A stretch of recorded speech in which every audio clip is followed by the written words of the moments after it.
السلام علیکم، کیسے ہیں آپ سب لوگ؟ امید کرتی ہوں کہ سب ٹھیک ہوں گے۔ سٹوری کے شروع کرنے سے پہلے آپ سے ریکویسٹ ہے کہ چینل کو سبسکرائب کر لیں۔ آپ کے پاس بھی انسیڈنٹ ہیں اور آپ شیئر کرنا چاہتے ہیں تو میرے واٹس ایپ نمبر پر بھیج سکتے ہیں۔ آج کی یہ سٹوری حمزہ نے کوہاٹ سے سینڈ کی ہے۔ آئے میں آپ کو انہی کی زبانیں سناتی ہوں۔ یہ مجھ پر بیتی ایک سچی کہانی ہے۔ میری عمر 11 سال تھی اور میں ایک مدرسے میں دینی تعلیم کے ساتھ دنیاوی تعلیم بھی حاصل کر رہا تھا۔ دین سے مجھے بہت لگاؤ تھا۔ مجھے میرے سارے استاد بہت پیارے تھے اور اس بات میں کوئی شک نہیں تھا کہ میں اپنے پیرنٹ سے زیادہ اپنے ٹیچرز کی رسپیکٹ کرتا تھا، اور جب بھی مجھے وہ کوئی اچھی بات بتاتے تو میں اس کو فالو کرتا۔ میں قرآن پاک حفظ کر رہا تھا۔ زندگی بہت خوبصورت طریقے سے چل رہی تھی۔ ہمارے خاندان میں جائیداد کی وجہ سے جھگڑا چل رہا تھا۔ میری چاچی کی ہم سے بنتی نہیں تھی اور ان سے ہمارا جھگڑا تھا۔ میرے چاچا جو دبئی میں ہوتے تھے، چاچی اور ان کے بچے پاکستان میں ہی ہوتے تھے۔ میری چاچی کے بارے میں مشہور تھا کہ وہ اپنا کام نکلوانے کے لیے کافی لوگوں پر جادو ٹونا کروا چکی ہیں، لیکن یہ بات بہت کم لوگ جانتے تھے۔ خیر، گھر والوں کا یہ مسئلہ تھا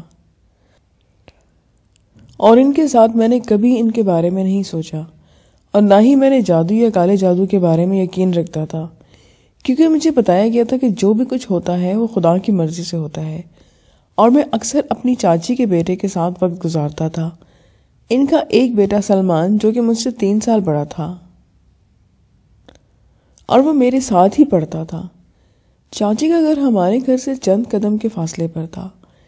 خیر، لڑائی والا مسئلہ تو ختم ہو گیا، لیکن ان کی ہماری آنکھوں میں ابھی تک ہمارے لیے نفرت تھی، تو ان کے گھر آنا جانا ہمارا بند تھا، اور امی نے مجھے سلمان سے دور رہنے کو کہا تھا، جس پر میں نے سر جھکائے کہا اور ان کی بات مان لی۔ اسی طرح 5 دن گزر گئے۔ سلمان مجھے ملا اور بولا، ہم بچپن سے ساتھ ہیں، گھر والوں کا مسئلہ وہ جانے اور ان کا کام جانے، تم مجھے ملا کرو، اور تم مجھ سے ملتے ہو تو گھر والوں کو مت بتانا۔ میں نے اس کی بات مان لی اور ہم چھپ کر ملنے لگے۔ اسی طرح چھوٹی عید آ گئی اور چاچی کی طرف سے کھیر آئی، جو امی نے ڈسٹ بن میں پھینک دی اور کہا کہ خبردار اس کو کوئی ہاتھ نہ لگائے۔ امی چاچی کی کرتوتوں سے اچھی طرح سے واقف تھی۔ 1 ماہ پہلے میرے چھوٹے بھائی کی موت ہو گئی تھی ایک کار ایکسیڈنٹ میں۔ دبئی سے چاچو ابھی آئے تھے، مگر چاچی اتنی اکڑ تھی کہ وہ فوتگی پر بھی نہیں آئیں۔ امی نے اس لیے وہ کھیر پھینک دی تھی کیونکہ وہ فوتگی پر نہیں آئی تھی، اور ان کو لگتا تھا کہ کھیر پر شاید کوئی جادو وغیرہ کیا تھا۔ خیر، مجھے امی کی یہ باتیں بہت بری لگتی تھیں کیونکہ مجھے ان چیزوں پر یقین ہی نہیں تھا۔ دن گزرتے گئے۔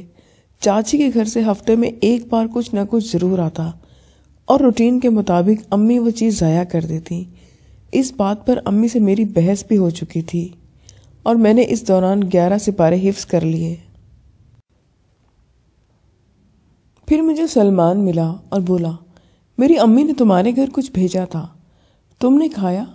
میں نے دل میں سوچا اور ہاں میں سر ہلا دیا اور جھوٹ بولا کہ ہاں، دال چاول بھیجے تھے، میں نے کھائے تھے اور بہت اچھے بنے تھے۔ تو اس نے ایک نظر مجھ پر ڈالی اور مجھے غور سے دیکھنے لگا۔ اس نے کہا، تم ٹھیک ہو؟ میں نے کہا کہ ہاں، میں بالکل ٹھیک ہوں۔ تم کیوں یہ بات مجھ سے پوچھ رہے ہو؟ تو وہ بولا کہ ایسے ہی، کیونکہ تو میرا بھائی ہے۔ میں نے اس پر زیادہ نہیں سوچا اور چلا گیا، اور پھر وہ مجھے مدرسے کے بریک ٹائم میں ملا۔ وہ اپنا کھانا لے کر میرے پاس آ گیا اور مجھے کھانے کی دعوت دی، اور مجھے امی کی بات یاد آ گئی۔ میں نے اسے اپنا بیسٹ فرینڈ سمجھا تھا، اس لیے میں نے کھانا شیئر کر لیا، اور یہ میری زندگی کی پہلی اور بہت بڑی غلطی تھی۔ اور جب ہم فارغ ہو گئے تو اس نے میرے رومال کو چپکے سے چھپا لیا، مجھے پتہ ہی نہ چلا، اور رومال لے کر چلا گیا۔ اور پھر اگلے دن رات کو میرے ساتھ کچھ پراسرار سا واقعہ پیش آیا۔ میں رات کو سونے کے لیے لیٹا، گرمی کے دن تھے اور میں امی کے پاس ہی سوتا تھا۔ میں لیٹا ہوا تھا تو مجھے ٹوائلٹ جانا پڑا۔ میں اٹھا اور باتھ روم کی طرف گیا۔ مجھے ایسا محسوس ہوا کہ جیسے کوئی مجھے دیکھ رہا ہے۔ اسے میں نے اپنا وہم سمجھا اور باہر آیا اور پھر سو گیا۔ میں نے سونے کے لیے آنکھیں بند کی تو اچانک ہی سے زوردار آواز میرے کانوں سے ٹکرائی اور میں جلدی سے اٹھ گیا۔ مجھے ایسا لگا کہ جیسے وہ کان سے کوئی آواز نکلی ہے۔ آواز بہت باریک تھی، جیسے شوں کر کے کان سے گزری ہے۔ پھر میں نے جیسے آنکھ کھولی تو جیسے میرے کان سے آواز تیزی سے گزری تھی، ویسے ہی میری آنکھوں کے سامنے سے بھی کوئی پراسرار سی چیز گزری۔ میں ٹھیک سے دیکھ نہیں پایا، میں گھبرا گیا، میری سانس رک سی گئی، مجھے لگاتار ہچکی لگنا شروع ہو گئی۔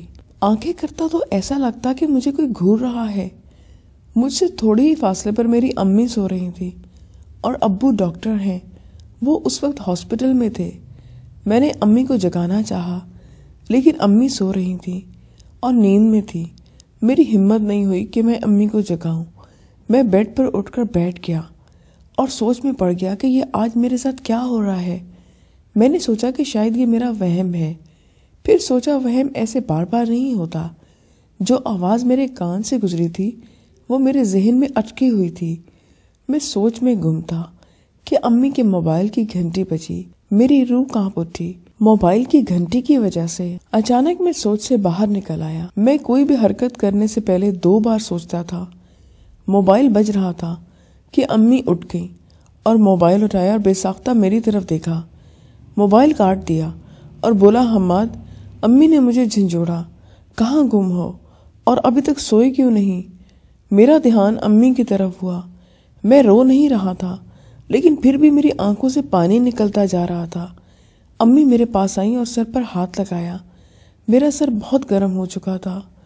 کیا ہوا ہے تمہیں بخار ہے، بہت تیز بخار۔ بتایا کیوں نہیں حماد؟ امی نے مجھ سے پوچھا۔ میں چپ چاپ اپنی امی کو دیکھ رہا تھا اور میری شکل کے اوپر 12 بج رہے تھے۔ میری سانس تیز ہو چکی تھی، سانس لینے میں دشواری ہو رہی تھی۔ امی نے مجھے پانی پلایا۔ میں ایک ہی سانس میں سارا پانی پی گیا اور تھوڑا پانی میرے سینے پر گر گیا۔ امی نے ابو کو کال کر دی اور ابو 10 منٹ میں ہی گھر آ گئے۔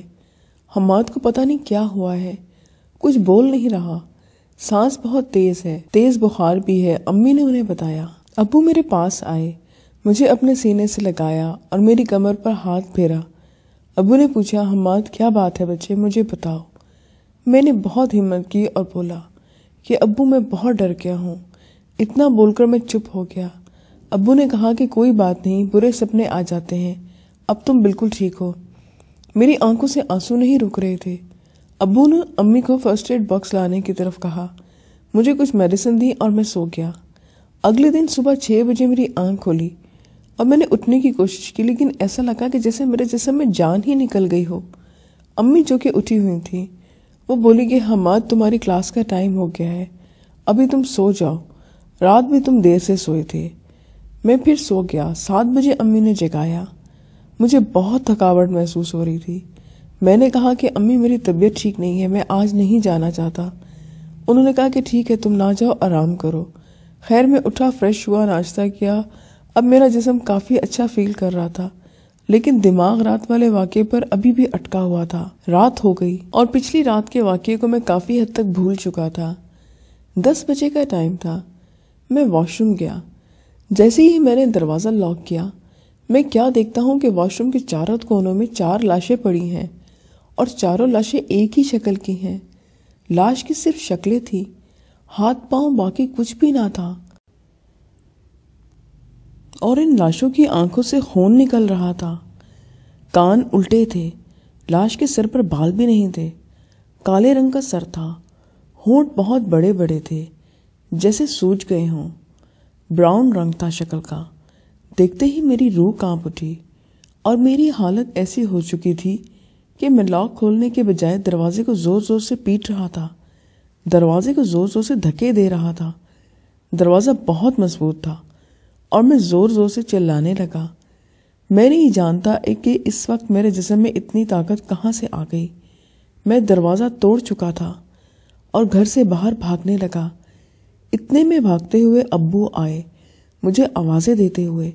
میں نے ایک نہ سنی اور گھر سے بھاگنے لگا۔ ابو میرے پیچھے پیچھے بھاگ رہے تھے۔ گھر سے کوئی آدھا کلومیٹر دور میں بہت زور سے زمین پر گر گیا۔ ابو نے مجھے پکڑا۔ میری دھڑکن بہت تیز تھی، میں پسینے سے بھرا ہوا تھا۔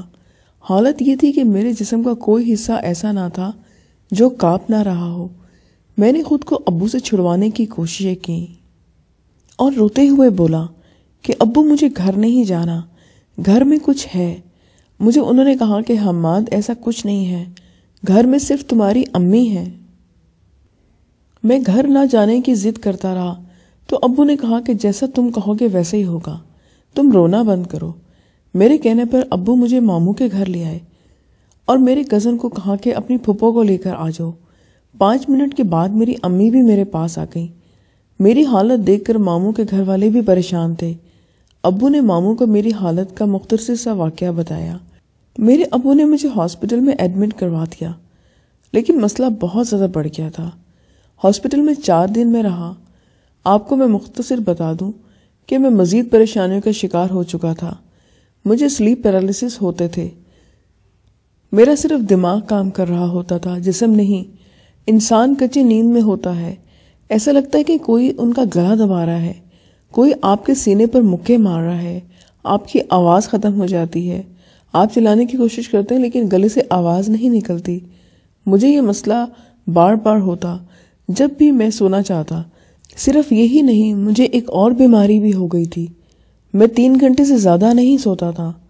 اگر میں 3 گھنٹوں سے زیادہ سو جاؤں تو گہری نیند میں ہونے کی وجہ سے مجھے بہت ڈرانے خواب آتے۔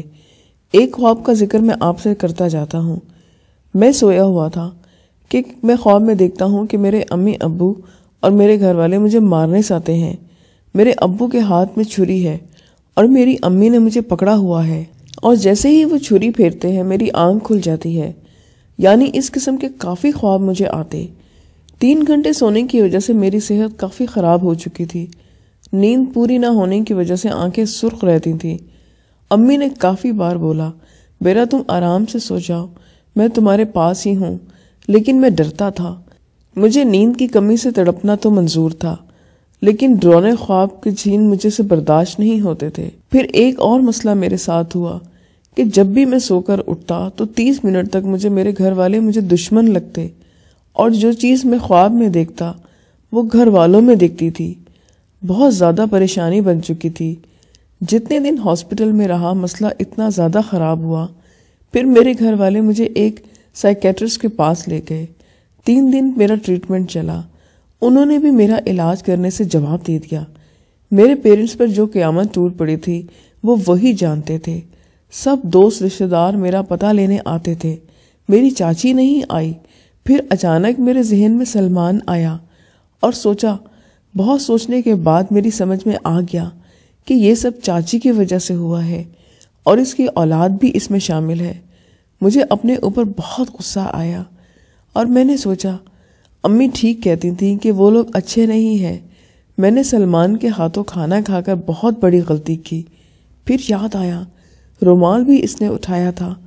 میرا دل کیا میں امی کو بتاؤں، پھر سوچا کہ کیا فائدہ، اب وہ آگے ہی پریشان ہے میری اس حالت کی وجہ سے، اور میری چاچی کا ہاتھ ہے۔ مجھے یقین تب ہوا جب سلمان نے میرے ساتھ کھانا کھایا، تو اس کے بعد مجھ سے ملا کیوں نہیں؟ خیر اس بات کو میں نے دل میں دفن کر دیا۔ جیسے جیسے دن گزر رہے تھے میری حالت اور بگڑتی گئی۔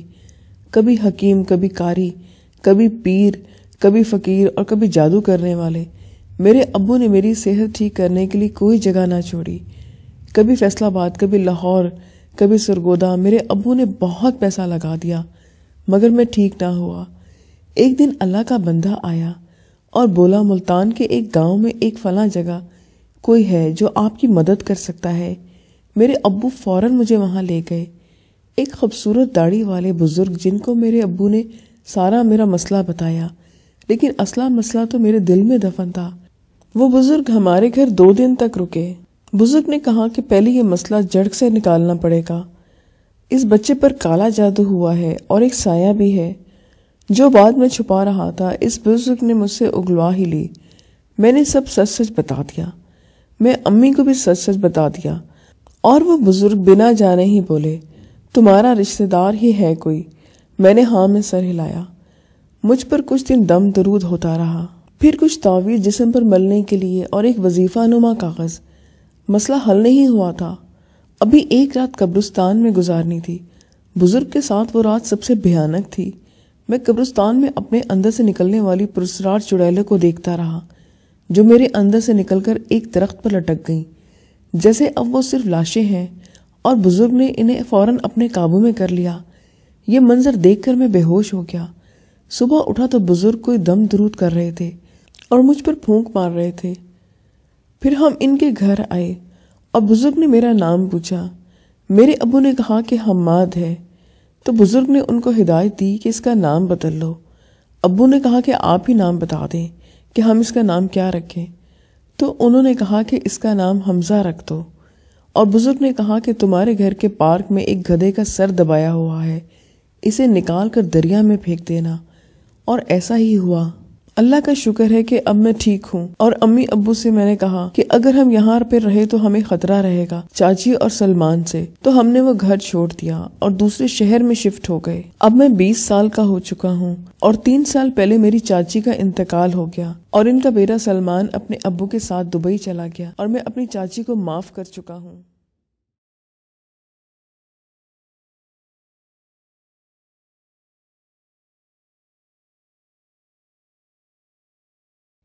یہ سٹوری روزینہ خان نے لاہور سے سینڈ کی ہے۔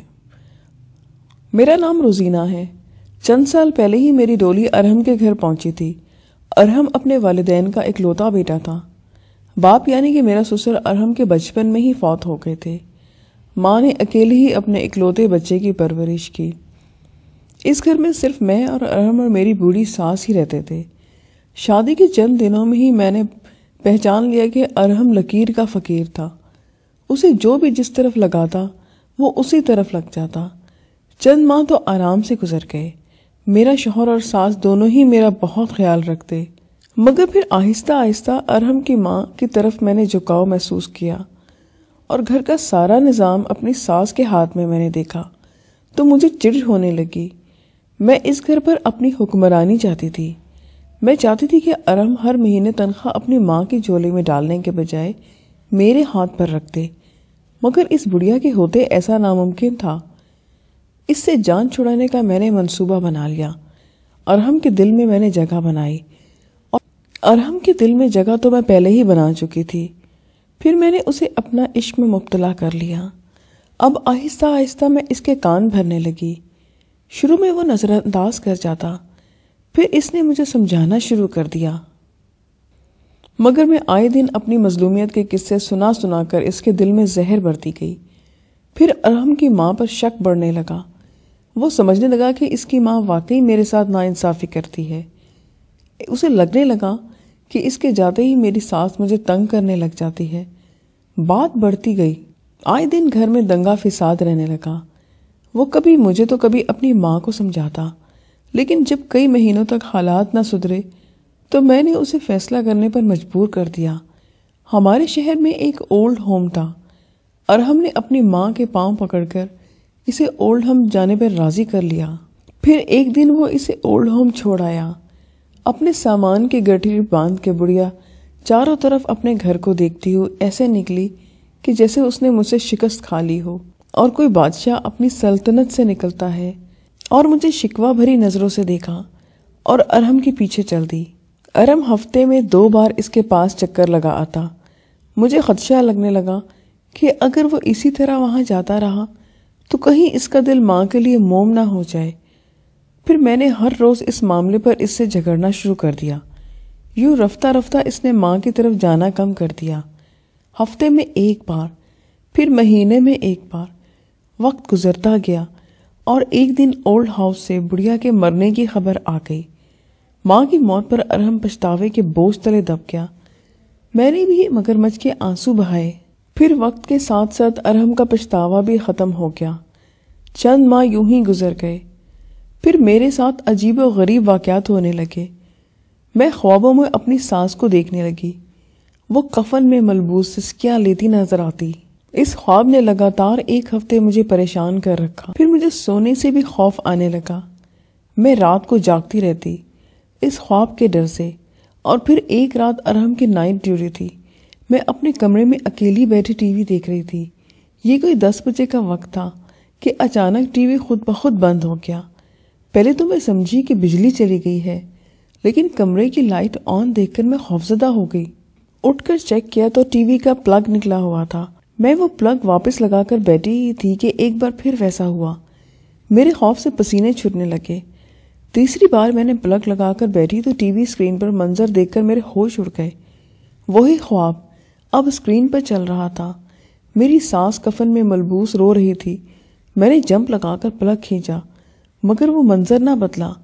میں فوراً کمرے سے باہر نکل گئی۔ میرے ہاتھ پاؤں پھولے ہوئے تھے۔ دعا کر رہی تھی کہ یہ میرا وہم ہو۔ میرا حلق بالکل خشک تھا۔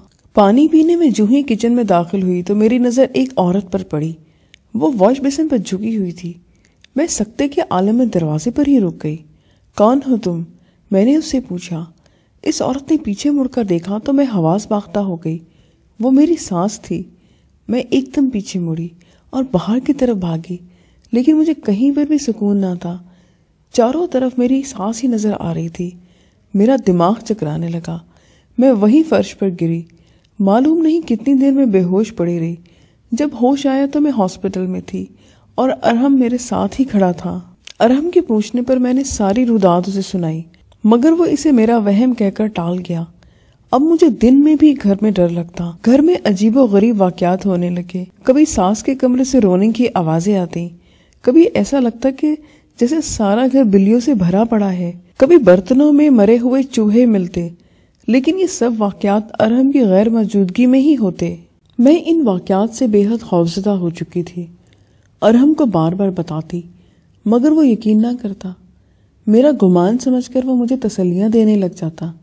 میں چڑچڑی ہوتی جا رہی تھی۔ پھر ایک دن تو حد ہی ہو گئی۔ ارحم ابھی ڈیوٹی سے واپس آ کر سویا ہی تھا۔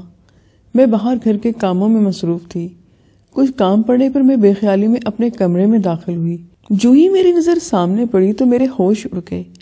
ایک عورت ہاتھ میں خنجر پکڑے ارحم کے اوپر جھکی ہوئی تھی۔ میں چیختے ہوئے فوراً ارحم کی جانب دوڑی۔ وہ ہڑبڑا کر اٹھ بیٹھا۔ ارحم اٹھو، یہ عورت تمہیں مار ڈالے گی، جلدی سے اٹھو، میں چلانے لگی۔ ارحم حیران پریشان کبھی مجھے دیکھتا اور کبھی ادھر ادھر دیکھتا۔ وہ بولا کہ کیا ہوا ہے روزی، تم ایسے کیوں کر رہی ہو اور کون سی عورت ہے؟ ارحم مجھے شانوں سے پکڑ کر چیخا۔ میں نے اس کی طرف دیکھا اور اشارہ کیا۔ مجھے تو کوئی عورت نظر نہیں آ رہی۔ ارحم کی بات پر میں چونک کر میں نے اس طرف دیکھا تو واقعی وہاں کوئی نہ تھا۔ ارحم، خدا کی قسم وہ ابھی یہیں تھی۔ اس کے اس ہاتھ میں خنجر تھا اور وہ تم پر جھکی ہوئی تھی۔ مجھے خود سمجھ نہیں آ رہی تھی کہ میں کیا کہوں اور کیا کروں۔ ارحم نے مجھے بیڈ پر بٹھایا اور پانی کا گلاس میرے ہاتھ میں تھما دیا۔ میں نے ایک دو گھونٹ پانی پیا اور بے چارگی سے اس کی طرف دیکھا۔ وہ بہت بولا اور اس نے کہا کہ اب بہت ہو گیا روزی، ہم کل کسی اچھے سائیکیٹرسٹ کے پاس چلیں گے۔ اماں والے واقعے کو تم نے تو سر پر سوار کر لیا ہے۔ جو بھی ہونا تھا وہ ہو چکا ہے، اب پچھتاوے سے کیا حاصل؟ میں ایک دم سے اپنی جگہ سے اچھلی۔ کیا مطلب ہے تمہارا؟ میں ذہنی مریض ہوں، میں پاگل ہوں؟ میں نے چیختے ہوئے اسے کہا۔ نہیں، میں نے یہ نہیں کہا، بس تم سٹریسڈ ہو اور یہ سٹریس تمہارے اندر ہی اندر تمہیں کھائے جا رہا ہے، اس لیے تمہیں کبھی اماں نظر آتی ہے تو کبھی کچھ اور نظر۔ ارحم میری بات پر یقین کرنے والا نہ تھا، اس لیے محض اس کی تسلی کے لیے میں تیار ہو گئی۔ سائیکیٹرسٹ نے ابتدائی معائنے کے بعد چند سوال کیے اور کچھ میڈیسن اور آرام کا مشورہ دے کر ہمیں بھیج دیا۔ ارحم چپ چاپ ڈرائیونگ کر رہا تھا۔ میری تمام تر توجہ ان واقعات کی طرف تھی۔ رات کا وقت تھا کہ اچانک میری نظر بیک ویو مرر پر پڑی۔ میرے اندر خوف کی ایک شدید لہر دوڑ گئی۔ بیک سیٹ پر وہی سرخ آنکھوں والی عورت بیٹھی مجھے گھور رہی تھی۔ بدحواس ہو کر میں نے ارحم کی طرف اچھلی۔ ارحم ایک دم سے بوکھلا گیا اور گاڑی بے قابو ہو کر سامنے آتے ٹرک سے ٹکرا گئی۔ پھر ایک زوردار دھماکہ ہوا۔ بے ہوش ہونے سے پہلے مجھے لوگوں کے زور زور سے چلانے اور بولنے کی آوازیں سنائی تھی، اور جب ہوش آیا تو میں ایمرجنسی روم میں تھی۔ میرے جسم کے ذرے ذرے سے درد کی شدید ٹیسیں اٹھ رہی تھیں۔ ہر طرف زخم ہی زخم تھے۔ اچانک سے مجھے ارحم کا خیال آیا۔ ساتھ کھڑی نرس کو میں نے مخاطب کیا اور کمزور سی آواز میں اس سے پوچھا کہ میرے شوہر کہاں ہیں؟ اس نے پلٹ کر مجھے دیکھا کہ آپ کو ہوش آ گیا، میں ڈاکٹر کو بلا کے لاتی ہوں۔ وہ میرے سوال کا جواب دیے بغیر وہاں سے باہر نکل گئی۔ واپس آئی تو ڈاکٹر اس کے ساتھ تھا۔ وہی سوال میں نے ڈاکٹر سے کیا، وہ بھی میری بات کو نظر انداز کر گیا۔ یہ تو مجھے بہت دیر بعد پتہ چلا کہ ارحم اب اس دنیا میں نہیں رہا تھا۔ میں بیوہ ہو چکی تھی۔ یہ خبر مجھ پر قیامت ڈھا گئی۔ میری حالت دن بدن بگڑتی گئی۔ اب مجھے کبھی ارحم نظر آتا، کبھی اس کی ماں۔ میں اپنا ذہنی توازن کھونے لگی تھی۔ پھر ایک رات ارحم کی تصویر لیے میں کمرے میں بیٹھی تھی۔ مجھے ایسے لگا کہ جیسے باہر سے رونے اور بین کرنے کی آوازیں آ رہی ہوں۔ میں سہم گئی۔ جب وہ آواز کافی دیر آتی رہی تو میری برداشت جواب دے گئی۔ میں چیختے ہوئے باہر نکلی تو سامنے انتہائی خوفناک منظر تھا۔ 10-12 عورتیں کالے کپڑوں میں ملبوس تھیں اور ایک بڑے سے دائرے میں بیٹھی تھیں۔ جب میں نے قریب ہو کر دیکھا تو میرے ہاتھ پاؤں پھول گئے۔ دائرے کے سینٹر میں کفن میں لپٹا میرا ہی وجود پڑا تھا اور وہ عورتیں اس کے اوپر بین کر رہی تھیں۔ میں خوف کے مارے چیخنے چلانے لگی۔ میری آواز پر ان تمام عورتوں نے ایک ساتھ میری طرف دیکھا۔ ان کی شکلیں انتہائی خوفناک اور آنکھیں مکمل باہر کو نکلی ہوئی تھیں۔ میں کمرے کی طرف بھاگی، لیکن جو ہی میں کمرے میں داخل ہوئی وہاں بھی یہی منظر تھا۔ میں جس طرف بھی جاتی وہاں پر مجھے یہی منظر نظر آتا۔ میں وہی دیوار کے ساتھ سمٹ کر بیٹھ گئی، اپنا سر گھٹنوں میں دے کر۔ میں نے زور زور سے رونا شروع کر دیا۔ تبھی کسی نے میرے شانے پر ہاتھ رکھا۔ میں نے ڈر کر فوراً اوپر دیکھا تو وہ ارحم تھا، لیکن شاید وہ ارحم نہیں تھا۔ اس کی آنکھیں اوپر کی جانب اٹھی ہوئی تھیں اور چہرے کا گوشت جگہ جگہ سے لٹکا ہوا تھا۔ میں نے فوراً اٹھ کر دور بھاگنے کی کوشش کی۔ جیسے ہی میں مڑی، سامنے سے میری ساس کھڑی نظر آئی۔ اس کے چہرے پر بھی کوئی تاثر نہ تھا۔ اس نے اپنے دونوں ہاتھ میری گردن کی طرف بڑھائے۔ وہ مجھے مارنے کی کوشش کر رہی تھی اور شاید یہی میرا انجام تھا۔ لسنس کی آج کی سٹوریز تھی۔ امید ہے کہ آپ کو پسند آئیں گی۔ پھر نیکسٹ ویڈیو میں ملیں گے نیو سٹوریز کے ساتھ۔ اپنا بہت خیال رکھیے گا۔ مجھے اجازت دیجیے۔ خدا حافظ۔